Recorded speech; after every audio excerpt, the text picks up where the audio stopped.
Hello students, मैं अभिषेक। आज class start करते हैं कोऑर्डिनेट ज्योमेट्री का लेक्चर नंबर 4। अब तक के वीडियो में हमने देखा था कि व्हाट इज कोऑर्डिनेट, समझ में आपको आ गया होगा। और इसके बाद हमने मिड पॉइंट थ्योरम भी देख लिया था और हमने डिस्टेंस फॉर्मूला भी देख लिया था। सब कुछ आपको याद हो चुका है। तो अब इस सारे मेथड्स के जितने भी मैंने आपको पॉइंट्स बताए हैं, इन सब के हेल्प से मैं सॉल्व करने जा रहा हूँ एरिया ऑफ ट्राइंगल। कैसे निकालते हैं आप जानते हैं। ट्राइंगल के अंदर में 3 वर्टेक्स होते हैं मेरे भाई। तो ए बी सी 3 वर्टेक्स मान लेंगे और तीनों वर्टेक्स का कुछ ना कुछ कोऑर्डिनेट भी होगा। क्यों होगा? क्योंकि भाई कोऑर्डिनेट ज्योमेट्री पढ़ रहे हैं तो उसके अंदर में 3 कोऑर्डिनेट 3 वर्टेक्स के तो होंगे ही। ग्राफ में देखेंगे अगर मैं एक ऐसा ग्राफ यहाँ बना देता हूँ सिंपल सा आपको समझाने के लिए।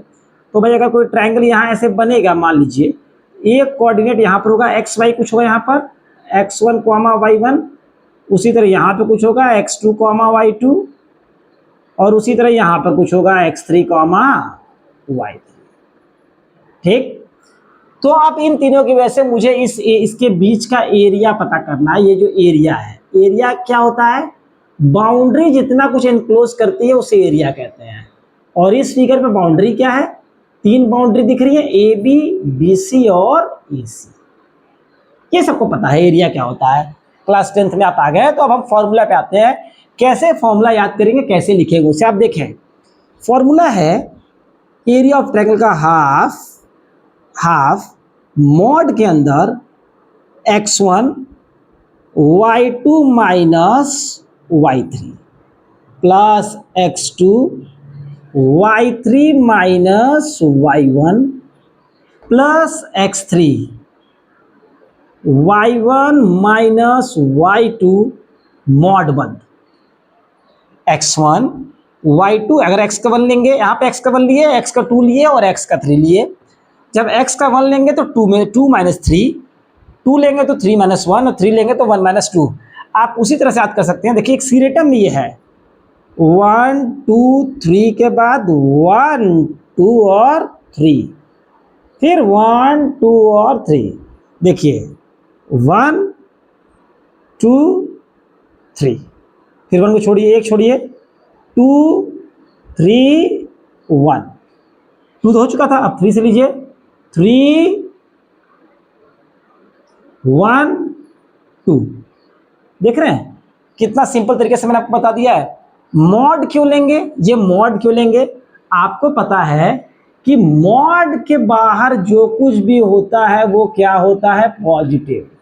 और आपको ये भी पता है कि जिंदगी में एरिया कभी भी निगेटिव में नहीं आ सकता है। ये कॉन्सेप्ट आपको क्लियर है? एरिया कभी भी निगेटिव नहीं आ सकता है, एरिया हमेशा पॉजिटिव आएगा। इसलिए हमने मॉड लगा दिया है, क्योंकि कोऑर्डिनेट्स को सॉल्व करने का क्या भरोसा, कभी भी निगेटिव आ सकता है, तो हम उसकी पॉजिटिव वैल्यू को ले लेंगे। तो मैं उम्मीद करता हूं कि ये कॉन्सेप्ट अभी तक आपको क्लियर होगा। फॉर्मूला कैसे याद करना है वो भी आपने कर लिया है, हाफ का मल्टीप्लाई आपने कर लिया है। Derivation it's not important, it will be just wastage of time. Concept clear होना चाहिए, वो आपको मैंने बता दिया है। इस तरीके से कोऑर्डिनेट दिखता है मेरे भाई, और उसकी एरिया को हम इस तरह से निकालते हैं। अब इस पर बेस एक क्वेश्चन कर लेते हैं, तब आपको और क्लियर हो जाएगा। देखें आप, मैं इसे रब कर देता हूं। देखें मॉडुलस का यूज ही है कि किसी चीज को पॉजिटिव कर देगा। देखिए हमने 3 कोऑर्डिनेट लिए हैं, ए और बी और सी। ठीक है मेरे भाई, कोऑर्डिनेट सब कोई भी कोऑर्डिनेट ले लेते हैं। मान लीजिए इसको कोऑर्डिनेट को मान लीजिए 1, 2, 3, -1, 1, 4 ले लिए। इसका हमें एरिया फाइंड करना है। तो क्या करेंगे हम? देखिए ट्राइंगल का एरिया अगर हमें फाइंड करना है तो फॉर्मूला लिख लेंगे हम, ऐसे शेड कर देंगे, इसको समझ में आता है कि एरिया ऑफ ट्राइंगल का इंडिकेशन है। हाफ मॉड बना लेंगे x1 y2 minus y3 plus x2 y3 minus y1 plus x3 y1 minus y2।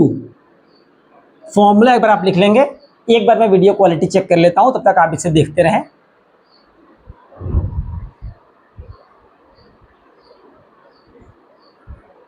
ठीक है भाई, तो अब हम किसी को भी x1 x2 x3 मान सकते हैं। देखिए कहां पर मैंने मान लिया भाई, ये तुम्हारा x1 और ये तुम्हारा y1 है, ये तुम्हारा x2 y2 है,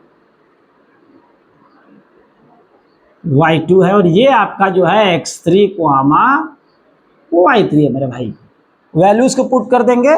देखिए 1/2 मॉड के अंदर x1 कितना है बेटा 1, y2 कितना है -1 माइनस y3 कितना है बेटा 4, प्लस x2 कितना है आपका 3, y3 कितना है 4 और y1 कितना है 2, प्लस x3 कितना है 1, y1 कितना है 2 और y2 कितना है -1 का मॉड।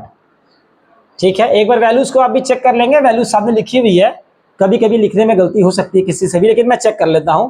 x1 की वैल्यू 1 है, y2 माइनस y3, y2 की वैल्यू y2 की वैल्यू -1 है, माइनस y3 की वैल्यू 4 है, सही है, प्लस x2 की वैल्यू बेटा 3 है, और y3 की वैल्यू 4 है, माइनस y1 की वैल्यू कितनी है 2 है, प्लस x3 की वैल्यू 1 है, और y1 की value y1 minus y2 formula, y1 की वैल्यू कितनी है 2 है, -1 हो गया। ठीक है, फॉर्मूला चेक कर लेते हैं, x1 y2 minus x2 y3 minus y1 y3 y0। ठीक है, अब सॉल्व कर लेंगे मॉड के अंदर। देखिए 1/2 ये हो जाएगा 1 into -5 plus 3 into 2 plus 1 into 2 1 3 का मॉड। ठीक, यहां तक लिख लिए हैं। मैं देखूं मैं अब इसके ऊपर हाल सॉल्व कर देता हूं, मैं इसे रब कर देता हूं। अब आप ये वीडियो में ऑलरेडी रिकॉर्ड हो चुका है, तो आप देख लेंगे यहां से। देखें अब आप, मैं इसको ऊपर सॉल्व करता हूं कि एरिया का कितना आ रहा है, और फिर देखते हैं अगर जरूरत पड़ती है तो मॉड का यूज क्या है, वही मैं आपको एक्सप्लेन कर देता हूं। देखें बेटा, अब लिखेंगे आप एरिया ऑफ ट्राइंगल, शेड कर देंगे 1/2 मॉड के अंदर 1 इंटू -5 -5 प्लस 3 2 जा 6 और प्लस 3। अब देखिए 6 3 9 9 -5 तो 4, ऑलरेडी अंदर प्लस में ही आ रहा है, तो कोई दिक्कत हमारे पास नहीं है। ये खत्म हो जाएगा 2 टाइम्स में, तो आंसर आएगा 2 यूनिट स्क्वायर, क्योंकि एरिया हमेशा सेंटीमीटर स्क्वायर या मीटर स्क्वायर में आती है। तो इस तरह से आप वैल्यूज को पुट करेंगे और आंसर को निकाल लेंगे। मैंने आपको फॉर्मूला याद करना भी सिखा दिया है।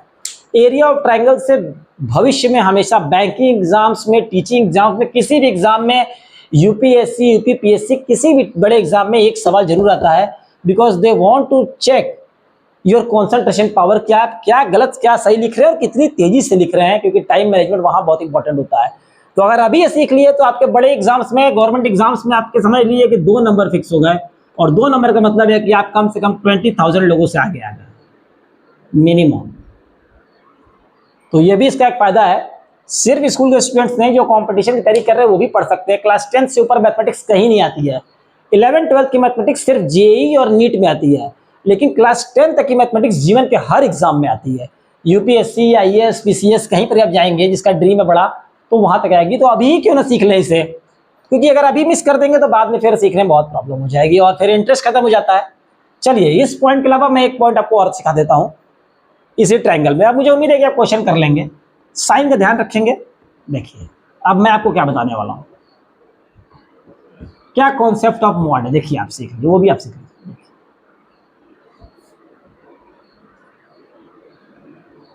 मैं आपको दिखाता हूं।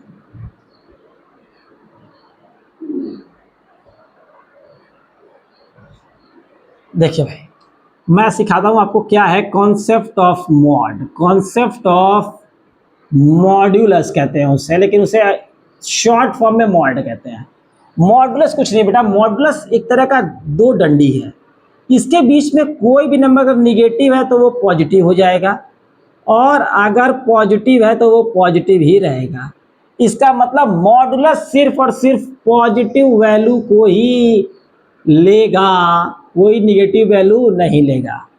ठीक है, यानी मॉड ऑफ -4v4 और मॉड ऑफ 4v4, अगर समझ लीजिए, इसीलिए मैंने वहाँ पे मॉड लगाया था। अगर ट्राइंगल का एरिया ऐसे आए सॉल्व करने के बाद हाफ इंटू -4, तब भी इसका आंसर 2 ही आएगा।